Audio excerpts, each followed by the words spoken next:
The iconic opening scene of the Lion King Simba's presentation to the animal kingdom stands as one of the most recognized moments in cinematic history. Yet beneath this seemingly joyous celebration lies something far more complex, a sophisticated spiritual manipulation that altered the very destiny of the Pride Lands. What appears as a simple dedication ceremony reveals itself, under closer examination, to be an elaborate spiritual substitution, a ritual that fundamentally rewrote the prophecy of the Pride Lands and redirected its mystical energy toward an unexpected heir. Consider the unusual atmospheric phenomena that accompany Simba's presentation. As Rafiki lifts the cub, the clouds part dramatically, and a singular beam of light bathes the young prince. This isn't merely cinematic flair, it's a visual representation of spiritual intervention.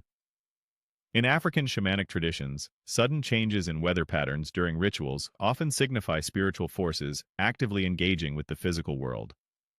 The beam of light doesn't simply illuminate Simba, it transforms him. Observers have long overlooked Rafiki's precise movements during this ceremony. The mandrill doesn't merely present the cub, he performs specific ritualistic gestures. When applying the ceremonial mark to Simba's forehead, Rafiki uses a distinct pattern of movements. The red substance he applies isn't simply decorative, it's a binding agent in spiritual terms. Traditional shamanic practices throughout Africa utilize similar substances to create spiritual connections, or more significantly, to redirect spiritual energy. The evidence becomes more compelling when examining the animal's behavior during the ceremony. Their formation isn't random, they arrange themselves in concentric circles, a powerful symbol in numerous spiritual traditions representing the channeling and redirection of energy. Notice how they bow in perfect unison, not as subjects showing respect, but as participants in a spiritual transference. Most revealing is Mufasa's subtle hesitation during the ceremony. Watch closely as Rafiki approaches with Simba. Mufasa's expression briefly shifts from pride to something resembling uncertainty. This micro-expression, lasting barely a second, suggests awareness that something unprecedented is occurring. Is this the face of a father simply overwhelmed with emotion, or a king recognizing a fundamental alteration to the spiritual structure of his kingdom? The animal's reactions further support this theory. When the light breaks through the clouds, several species normally at odds with one another press closer together. This isn't simply awe, it's a subconscious response to a massive spiritual realignment. The elephants, keepers of memory in many African traditions, raise their trunks not in celebration, but in acknowledgement of a significant spiritual shift. Rafiki's movements deserve particular scrutiny. The circular motion he makes before applying the ceremonial mark matches ancient redirecting rituals documented in several African spiritual practices. These movements weren't designed to bless, they were designed to bind and redirect. The red substance itself demands analysis. Traditional shamanic practices use specific natural compounds to create spiritual connections. The vivid red juice Rafiki applies appears to come from a gourd he carries, not simply a convenient container, but a vessel specifically chosen to house spiritually significant substances. In numerous African traditions, gourds represent the containment and transference of spiritual energy. This perspective forces us to reconsider everything we thought we knew about the Pride Land's spiritual system. If Simba's presentation wasn't a simple blessing but a complex spiritual manipulation, what was the original prophesied path for the Pride Lands? Who was meant to lead before this intervention? The answers lie in the subtle details. Rafiki's knowing glances, the unexpected weather patterns, and the unnatural animal formations all point to a deliberate spiritual substitution. But to understand the full implications, we must examine what a normal lion succession would entail spiritually, and how this divergence altered the very foundations of the Pride Lands. As we delve deeper into this theory, we'll see how this single act of spiritual redirection reverberates throughout the entire Lion King narrative, creating ripples that affect every character and event. The circle of life itself may not be what it appears, but rather a carefully constructed spiritual architecture, manipulated at its most critical juncture. What if everything we thought we knew about Simba's destiny was the result of spiritual manipulation? And if so, what was the true intended path for the Pride Lands before this intervention?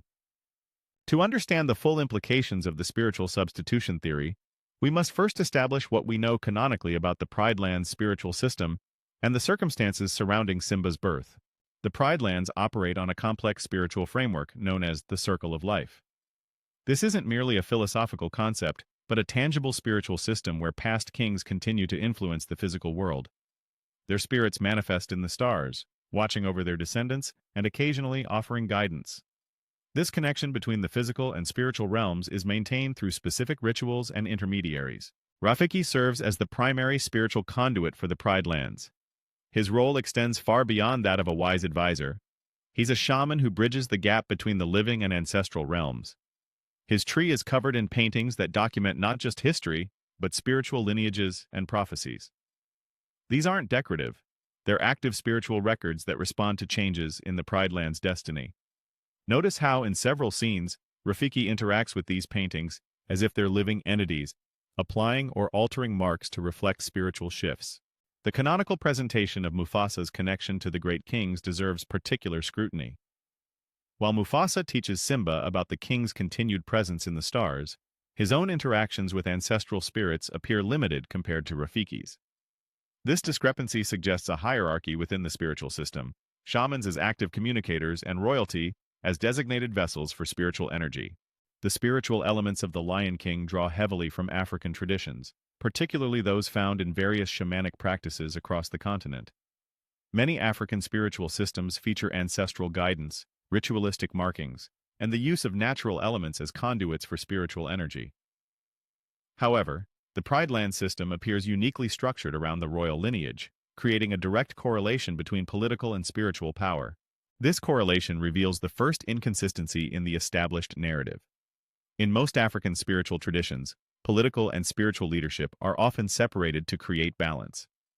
The concentration of both forms of authority in the lion monarchy represents an unusual spiritual structure that may itself be the result of previous manipulations. Examining Mufasa's behavior reveals subtle signs of discomfort with aspects of the spiritual system. When explaining the great kings to Simba, Mufasa speaks with conviction about their presence, but shows hesitation when discussing how kings join these ancestors. This suggests an awareness of irregularities in the spiritual succession process. Furthermore, Mufasa never demonstrates direct communication with ancestral spirits during his lifetime, a striking omission for someone supposedly next in line to join them. A normal Lion-King succession, spiritually speaking, would likely involve gradual transfer of spiritual authority alongside physical training. The heir would develop connections to ancestral spirits throughout their development, not suddenly upon assuming the throne. The abrupt nature of Simba's spiritual awakening, only occurring when prompted by Rafiki years later, suggests a disruption in this natural progression. The most compelling evidence appears in Rafiki's tree paintings. Close examination reveals something extraordinary. Beneath the prominent images of Simba are faint outlines of alternative paths, partially obscured but still visible. These alternative pathways branch from the main lineage, suggesting multiple possible spiritual trajectories for the Pride Lands. Most notably, one barely discernible path connects to a darker figure with a distinctive mark across its eye, potentially Scar. The ritual markings themselves contain crucial information. Traditional African ceremonial markings typically reflect lineage and purpose. The mark Rafiki places on Simba's forehead doesn't match traditional royal symbols seen elsewhere in the Pride Lands imagery. Instead, it bears striking similarity to symbols used in redirecting rituals documented in various African traditions, marks designed to alter predetermined paths. Furthermore, the specific ingredients Rafiki uses deserve attention. The red substance comes from a specific fruit that, in various African spiritual practices, is associated with vision alteration and destiny modification. The cracked gourd itself is significant. The breaking of a vessel often symbolizes the breaking of established spiritual patterns to create new ones. When Rafiki declares, "It is time," before retrieving his staff and ceremonial gourd, the statement takes on new meaning. Time for what, precisely? Not simply for a presentation, but for a fundamental spiritual intervention that would forever alter the Pride Land's destiny. This contextual foundation leads us to an inevitable question. If Simba's spiritual path was manipulated, what was the original prophecy for the Pride Lands? The answer may lie in the most unexpected place, in the character consistently portrayed as the antagonist, the one whose name itself foreshadows a physical mark that mirrors a spiritual disruption, Scar. With the contextual foundation established, we can now examine the specific evidence supporting the prophecy substitution theory. When analyzed frame by frame, Simba's presentation ceremony reveals itself as a sophisticated spiritual intervention designed to redirect the Pride Land's destiny. Let's begin with detailed visual analysis of the ceremony itself. The sequence begins with animals journeying toward Pride Rock, but observe their movement patterns. They travel in straight lines that converge at precise angles, forming what spiritual practitioners would recognize as a channeling formation. This isn't natural animal migration. It's an unconscious alignment creating energetic pathways for spiritual redirection. The moment Rafiki applies, the ceremonial mark deserves microscopic scrutiny. He first cracks the fruit, releasing its essence, symbolizing the breaking of an established spiritual pathway. He then mixes the substance with sand before application, a technique documented in redirecting rituals where earthly elements ground and stabilize new spiritual connections. The specific pattern he draws isn't a simple dot, but a complex sigil with three distinct components: a center point, representing the subject, an arc, representing trajectory, and a perpendicular line, representing intervention. This marking differs significantly from other spiritual symbols seen throughout the Pride Lands. The paintings in Rafiki's tree show traditional royal markings as continuous circular patterns, representing unbroken spiritual lineage. Simba's mark breaks this pattern entirely. It's an imposed direction rather than an acknowledged continuation. The atmospheric phenomena during the ceremony provide further evidence. When analyzing the light beam that shines on Simba, its properties defy natural explanation. It appears instantly without gradual cloud movement, maintains perfect cylindrical form despite wind conditions, and exhibits unusual color properties at its edges. These characteristics match descriptions of spirit bridges in various shamanic traditions, temporary connections between realms created during major spiritual interventions. Most telling is the animal's reaction to this light. Their synchronized bowing occurs precisely 2.7 seconds after the light appears, too uniform to be individual reactions. This suggests a collective spiritual experience, a momentary awareness of fundamental realignment before returning to normal consciousness. Several species display subtle resistance behaviors. Elephants briefly pause before bowing, rhinoceroses paw at the ground, and birds circle counterclockwise, all documented responses to spiritual redirection in various traditions. Now let's compare Simba's spiritual journey to what would be expected of a naturally prophesied heir.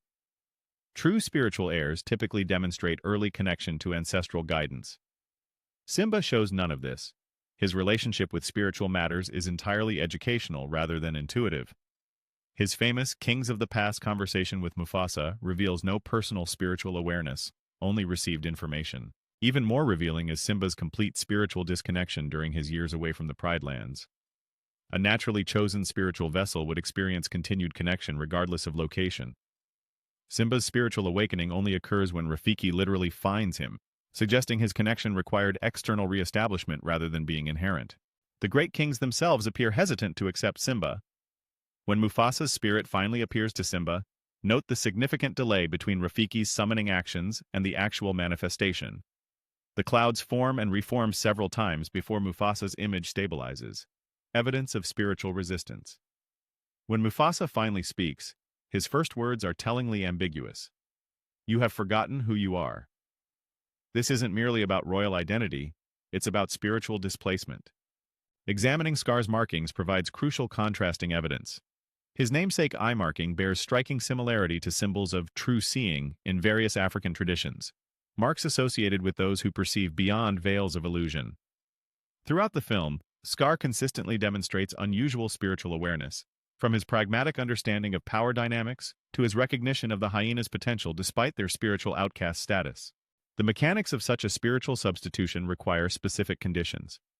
First, a moment of transition when spiritual energy is in flux, precisely what occurs during a royal presentation.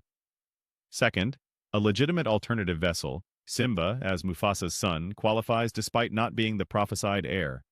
Third, a powerful spiritual practitioner, Rafiki, whose abilities consistently exceed normal shamanic limitations. This substitution would create spiritual inconsistencies throughout the Pride Lands. The most obvious manifestation is the drought during Scar's reign. While portrayed as the result of overhunting, the severity and suddenness suggest deeper spiritual imbalance. The Pride Lands don't merely become overhunted, they become spiritually barren, unable to regenerate because the land itself is responding to a fundamental disruption in its spiritual architecture. More subtle evidence appears in Scar's relationship with the hyenas. Their alliance isn't merely political opportunism, it represents the unification of spiritual outcasts. The hyenas, banished from Pride Land spirituality, naturally align with the ruler whose rightful spiritual position was usurped. Their hungry consumption of the Pride Lands symbolizes attempting to reclaim spiritual energy that was redirected away from its intended path. The final piece of evidence lies in the Pride Land's astonishing recovery after Simba's return. The rapid transformation from barren wasteland to vibrant ecosystem defies ecological reality. This isn't natural recovery, it's spiritual compensation. The land responding to the partial restoration of spiritual alignment as the manipulated heir takes his place in the redirected prophecy. This evidence converges toward an inescapable conclusion. Simba was not the Pride Land's prophesied spiritual heir. Through elaborate ritual manipulation, Rafiki redirected the Pride Land's spiritual destiny, binding its energy to Simba instead of its intended vessel, most likely Scar. The question now becomes, what motivated this profound spiritual intervention, and what were its consequences for the Pride Land's true destiny? The revelation that Rafiki spiritually redirected the Pride Land's destiny creates a cascade of reinterpretations throughout the Lion King narrative. With this understanding, key scenes transform from simple plot points into moments of profound spiritual significance. Rafiki's ritual didn't merely present Simba to the kingdom, it spiritually bound him to a path not originally intended for him. This binding explains Simba's extraordinary spiritual resilience, despite his lack of preparation or awareness. When Mufasa passes beyond the physical realm, Simba doesn't immediately lose his way. He follows a specific trajectory away from the Pride Lands. This isn't random flight. It's the redirected spiritual energy establishing an alternative path. The Hakuna Matata period takes on entirely new significance through this lens. What appeared as youthful abandonment of responsibility was actually a necessary spiritual incubation. Simba needed to develop outside traditional Pride Lands influence because his connection was artificial rather than innate. Timon and Pumbaa, far from being mere comic relief, served as unwitting spiritual guardians during this critical development phase. Their philosophy of no worries created the perfect environment for Simba's artificially imposed spiritual identity to stabilize without interference. Most revealing is Rafiki's method of locating adult Simba. He doesn't track footprints or follow rumors.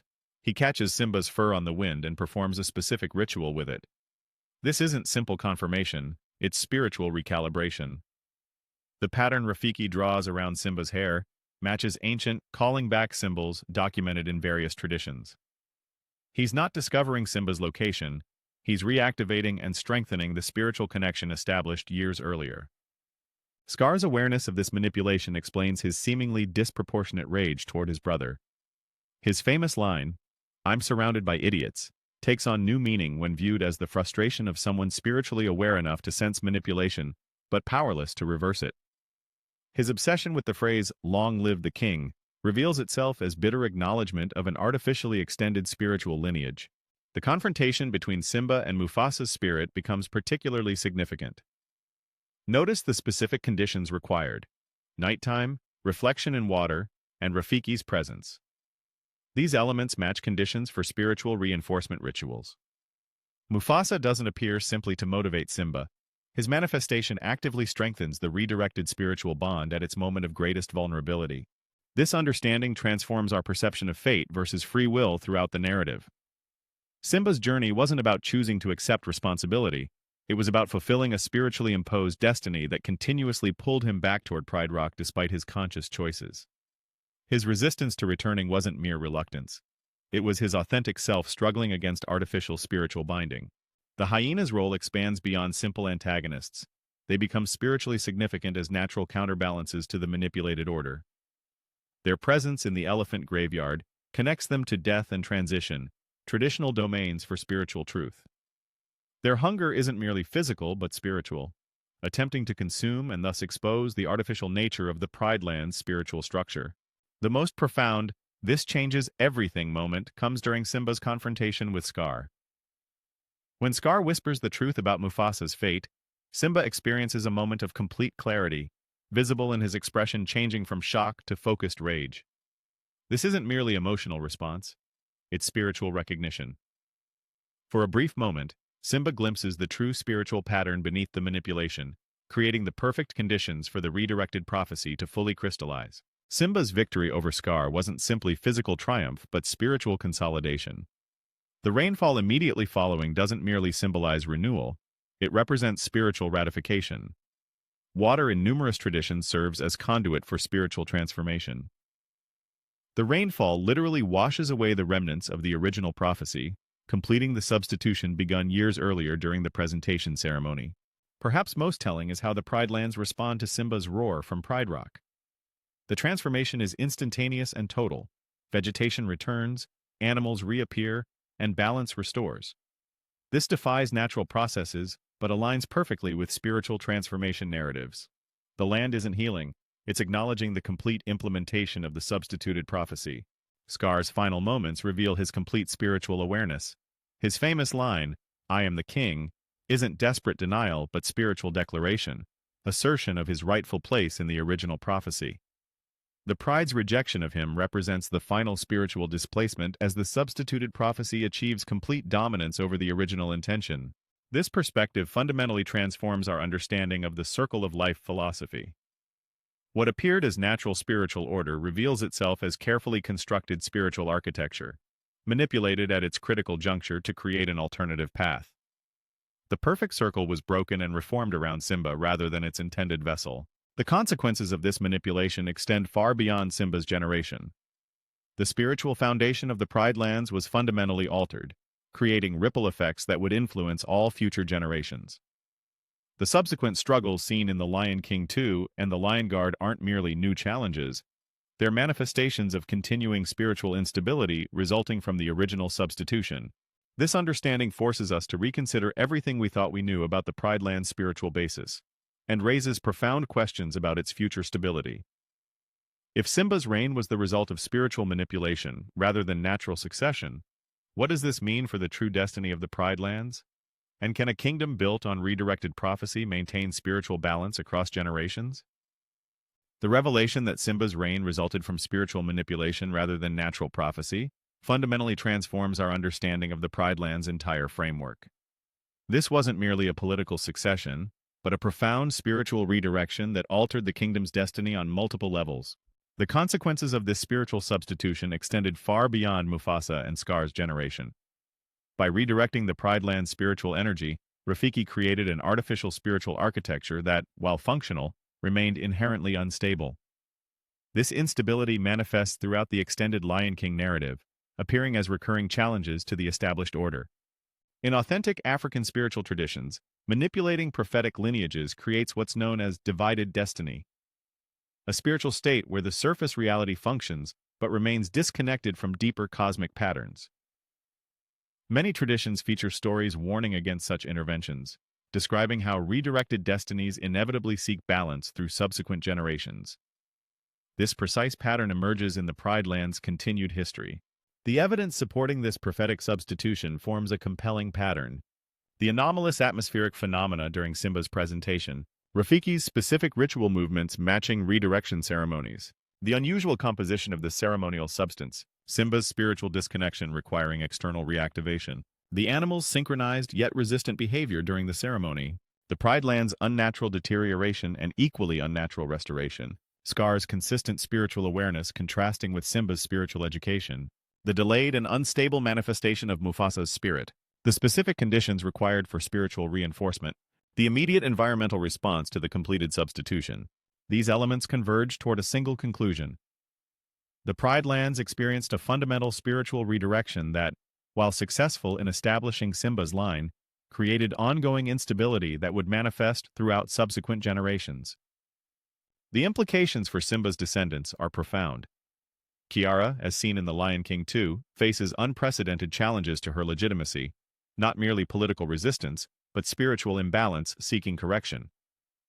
Her ultimate union with Kovu represents more than political reconciliation. It symbolizes the spiritual realignment attempting to reconcile the original prophecy with the implemented substitution. Kion's possession of the roar of the elders in the Lion Guard takes on deeper significance. This extraordinary power isn't simply inherited ability, but compensatory spiritual energy. The kingdom's spiritual foundation attempting to distribute power more broadly to stabilize the artificial arrangement. His struggles with controlling this power reflect the inherent instability of spiritual energy flowing through redirected channels. The circle of life philosophy itself requires re-examination. What appeared as natural cosmic order reveals itself as reconstructed spiritual architecture. The circle was broken and artificially reformed. The famous "everything the light touches" represents not natural domain but spiritually claimed territory, areas bound to the redirected prophecy through ritual intervention. This understanding transforms Rafiki from wise advisor to powerful spiritual engineer, someone capable of fundamentally restructuring prophetic destiny. His motives remain the most intriguing aspect of this theory. Did he redirect the prophecy because he foresaw catastrophic consequences from the original path? Or did he intervene based on personal judgment about who should lead? The ambiguity of his motivation creates the theory's most profound implication. Even spiritual systems can be subject to manipulation by those with sufficient knowledge and power. The Pride Land's rapid restoration following Simba's return wasn't simply environmental recovery, but spiritual consolidation. The altered prophetic structure fully implementing across all aspects of the kingdom. The extraordinary speed of this transformation defies natural explanation, but aligns perfectly with spiritual realignment narratives in various traditions. Both the Lion King 2 and the Lion Guard can be viewed as spiritual correction attempts, the original prophecy's energy seeking expression through new channels. Kiara's ultimate union with Kovu, Scar's chosen heir, suggests spiritual reconciliation between the original and substituted prophecies. Kion's distribution of power through the new Lion Guard indicates systemic spiritual restructuring to stabilize the artificial arrangement. The recurring conflict with outsiders throughout the extended narrative represents more than political tension. It reflects spiritual resistance to the redirected prophecy. Those at the kingdom's edges remain partially outside the manipulated spiritual field, allowing them to sense and resist the artificial arrangement. Their consistent pressure against Pride Rock symbolizes the original prophecy's energy-seeking expression. This perspective raises profound questions about spiritual authenticity in the Pride Lands. If the kingdom's foundation rests on manipulated prophecy, can it ever achieve true spiritual harmony?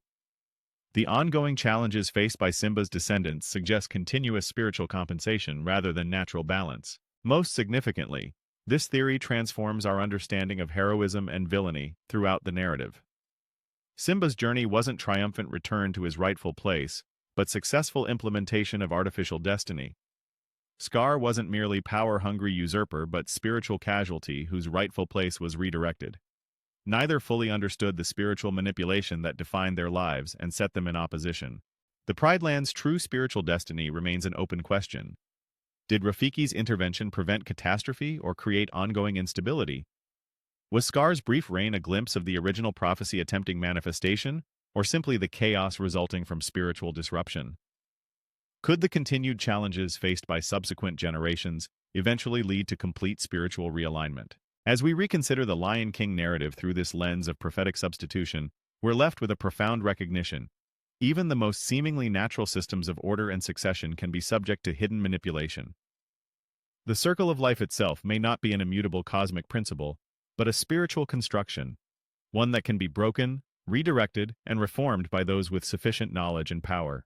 In the end, perhaps the most profound spiritual truth of the Pride Lands isn't about destiny or succession at all, but about perception and belief.